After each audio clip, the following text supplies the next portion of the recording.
Halo semuanya, selamat datang kembali di channel Pert Indonesia. Di video kali ini, saya mau ngebahas tentang 7 kesalahan yang bisa menghancurkan karir remote kamu. Kerja remote tuh kelihatannya memang enak banget ya. Bangun tidur, langsung buka laptop, nggak perlu kena macet, bisa kerja dari mana aja. Bahkan kalau mau bisa pakai baju tidur seharian. Tapi, dibalik semua kenyamanannya, ada satu masalah besar yang sering bikin seseorang itu gagal bertahan di lingkungan kerja secara remote. Masalah ini bukan soal beban kerja yang berat atau deadline yang mepet-mepet ya, tapi soal komunikasi yang berantakan. Banyak orang yang nggak sadar kalau cara mereka berkomunikasi itu bisa membuat bosnya itu ilfeel dan juga rekan kerjanya malas untuk berdiskusi. Dan yang lebih parah, mereka kehilangan kepercayaan dari tim. Ini hal-hal kecil yang mungkin tidak terasa ya, kasat mata gitu, tapi bisa menghancurkan reputasi profesional kamu. Di video ini saya akan membahas beberapa kesalahan komunikasi yang sering terjadi di kerja remote ya. Kesalahan-kesalahan ini sering bisa bikin orang kesal, terus juga pekerjaan jadi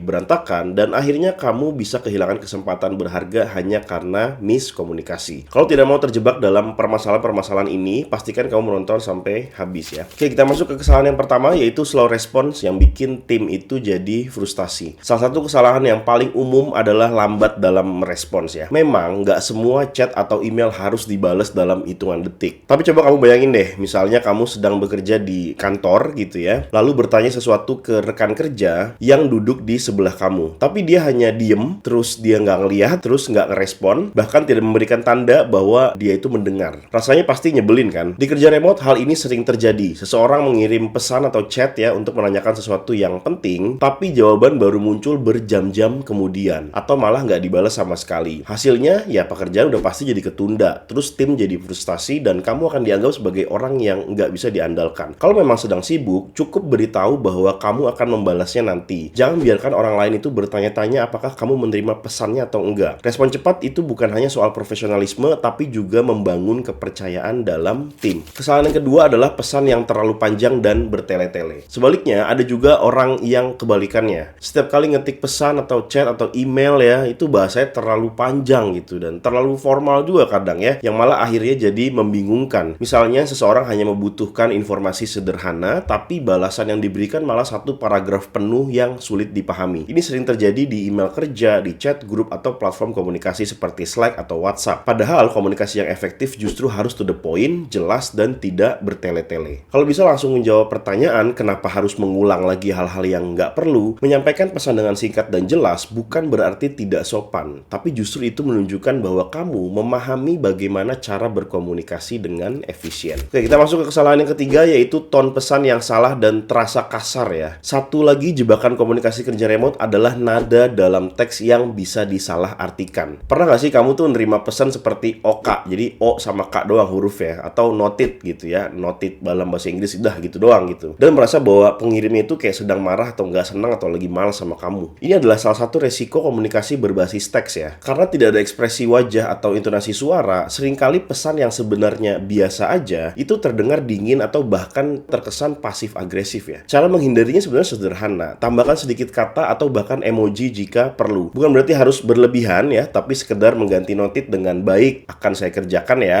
atau oke, terima kasih. Hal-hal kayak gini bisa membuat komunikasi terasa lebih ramah dan lebih profesional. Oke, kita masuk ke kesalahan yang keempat, yaitu kebanyakan meeting terus kapan kerjanya. Masalah lain yang sering membuat kerja remote itu terasa melelahkan adalah terlalu banyak meeting. Pernah nggak sih kamu ngalamin dimana dari pagi sampai sore itu isinya hanya meeting secara terus-menerus sampai akhirnya pekerjaan sendiri itu nggak ada yang selesai. Ini adalah jebakan yang sering terjadi dalam kerja remote. Karena tidak bisa bertemu langsung, banyak perusahaan yang mengganti komunikasi harian dengan meeting yang berlebihan. Padahal tidak semua hal harus dibahas dalam meeting. Kalau bisa komunikasi lewat chat atau hanya lewat email, kenapa harus ada meeting gitu? Meeting seharusnya digunakan untuk diskusi yang benar-benar membutuhkan interaksi secara langsung, bukan sekedar menyampaikan informasi yang sebenarnya bisa dibaca sendiri dalam beberapa menit. Oke, kita masuk ke kesalahan yang kelima, yaitu adalah ghosting di grup kerja. Salah satu kesalahan paling sering yang membuat seseorang itu tidak terlihat profesional dalam kerja remote adalah menghilang di grup kerja. Mungkin kamu merasa tidak perlu berbicara kalau tidak ditanya, atau berpikir bahwa tidak ada hal yang penting yang perlu diperbaharui atau perlu diupdate lah. Tapi kalau kamu terlalu pasif dan hanya muncul saat ditagih, tim kalian tuh akan mulai bertanya-tanya, ini orang ini sebenarnya kerja apa enggak sih gitu ya. Nah, dalam kerja remote terlihat aktif itu penting ya. Kamu tidak perlu berlebihan sebenarnya untuk berbicara secara terus-menerus di grup, tapi setidaknya berikanlah update tentang tentang progres pekerjaan kamu. Bahkan jika kamu sedang sibuk atau ada urusan lain, cukup beritahu bahwa kamu akan meresponnya nanti. Hal-hal kecil seperti ini membuat tim merasa lebih connected ya, atau lebih terhubung dengan kamu dan mencegah kesalahpahaman yang tidak perlu. Kesalahan yang keenam adalah over communication yang bikin tim pusing. Nah, ini juga ada sebaliknya ya. Ada orang juga yang terlalu banyak bicara setiap kali ngirim pesan, terus dikit-dikit chat gitu ya. Satu pertanyaan, satu chat, terus satu informasi, satu chat lagi. Akhirnya chat di dalam grup itu penuh dengan notifikasi yang sebenarnya bisa dirangkum dalam satu pesan yang rapi. Ini tidak hanya membuat komunikasi jadi tidak efisien, tapi juga membuat rekan kerja kamu kewalahan ya. Bayangkan kalau kamu harus membaca 10